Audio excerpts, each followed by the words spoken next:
Hello दोस्तों, Nifty में क्या होगा, कल के लिए मार्केट कैसा रह सकता है और आज मार्केट में क्या हुआ ये हम देखेंगे। ठीक है, ये रही निफ्टी का हमने एरो लगाया था 30 मिनट के चार्ट पे। देखो निफ्टी का हमारा ये लेवल था कि निफ्टी इधर जाएगी, इधर से फिर ये नीचे आएगी, फिर डायरेक्ट गैप अप ओपन हो गई।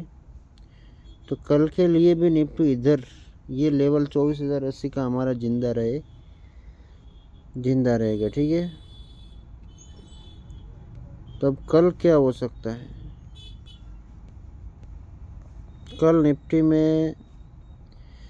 कल मेरे हिसाब से निफ्टी है ना, यही रेंज में चल सकती है, कुछ ज़्यादा मूवमेंट नहीं होगी। निफ्टी कल इधर ही घूमेगी। ठीक है, और आज हमने एक हमारे टेलीग्राम चैनल पे अपडेट दिया था। देखो, 24,335 का लेवल, तो वहाँ पे मार्केट ओपन हुआ। ठीक है, फिर हमने ये दिया था, तो इसमें छोटा मोटा टारगेट आया था 10-15 पॉइंट का, बट इसमें ज़्यादा हमने टारगेट लेने के लिए बोला भी नहीं था। ठीक है, फिर बोला था 15 मिनट के चार्ट पे कोई हैमर कैंडल क्लोज हो तभी उसको बाय करने का, पर हैमर कैंडल कोई हुई नहीं। फिर हमने ये ट्रेड दिया था, कैश का ट्रेड था, तो उसमें भी हमारा टारगेट आया कि नहीं वो हम देखते हैं। तो कौन सा था, ये वाला। ठीक है, हमने 46 पे बाय करने का बोला था और 52 का टारगेट था, 52.80 का, मतलब 52.70 उसने आई मार दिया। हमारा एक ट्रेड में टारगेट आ गया।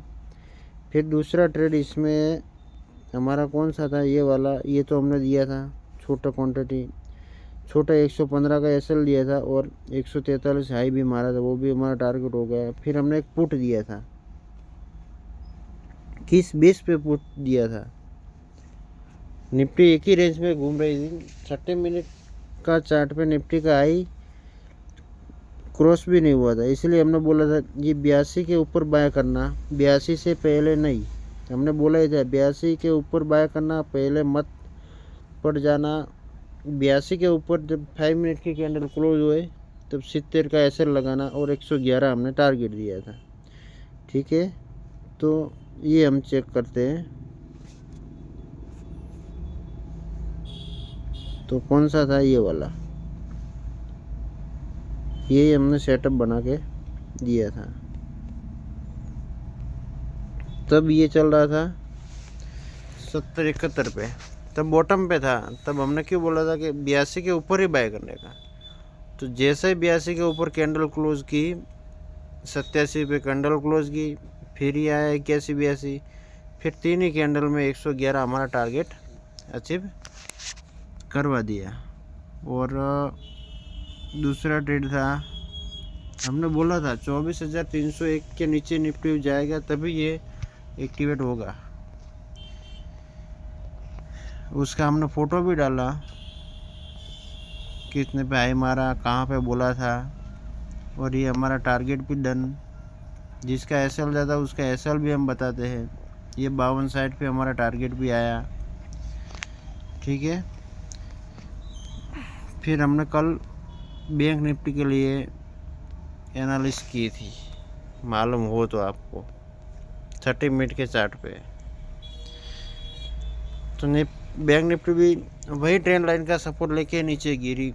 हमारा जो लेवल था वहाँ पे ओपन हुआ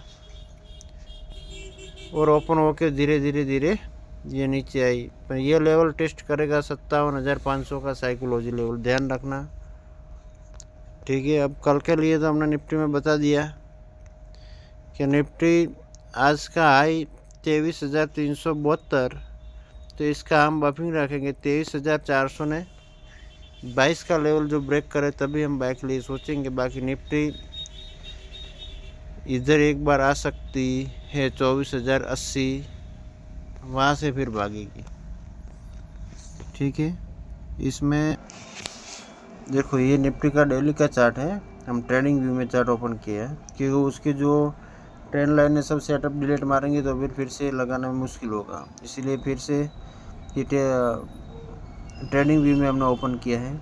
ये डेली का चार्ट है, तो देखो डेली का चार्ट में उसका रेजिस्टेंस कहाँ बन रहा है, तो डेली का चार्ट में उसका रेजिस्टेंस बन रहा है ये वाला 24,270 का, ठीक है। उसके ऊपर बाय करने का, और उसका हम रखेंगे बफिंग। तो ये वाला है, मान लो ये वाला कैंडल कर लो, तो ये भी हाई हो जाएगा और ये भी हाई हो जाएगा, तो उसकी हम रखेंगे ये वाली ओपनिंग, ठीक है। ये 425 का लेवल, ये दोनों रेंज हमारे लिए इम्पोर्टेंट रहेगी। ये 1 आवर्स का चार्ट करते हैं तो भी यही रेंज है उसकी। निफ्टी एक बार कभी भी निफ्टी ये लेवल इधर आएगी, कौन सा लेवल है 24,000, ये मान के चलो 24,035, ठीक है। और ये 24,080 का लेवल निफ्टी एक बार आएगी, उसके बाद फिर जो ब्रेकआउट होगा वो ज़बरदस्त होगा, फास्ट होगा। हम 30 मिनट का चार्ट लगाते हैं, तो 30 मिनट में भी आज का हाई काटा नहीं और धीरे मार्केट नीचे आया, ठीक है। और ये 15 मिनट का चार्ट, निफ्टी में अभी कुछ खास है नहीं। निफ्टी 24,150 का लेवल ब्रेक करे तब 24,060 तक आएगी, फिर उसके बाद आगे सोचेंगे, ठीक है।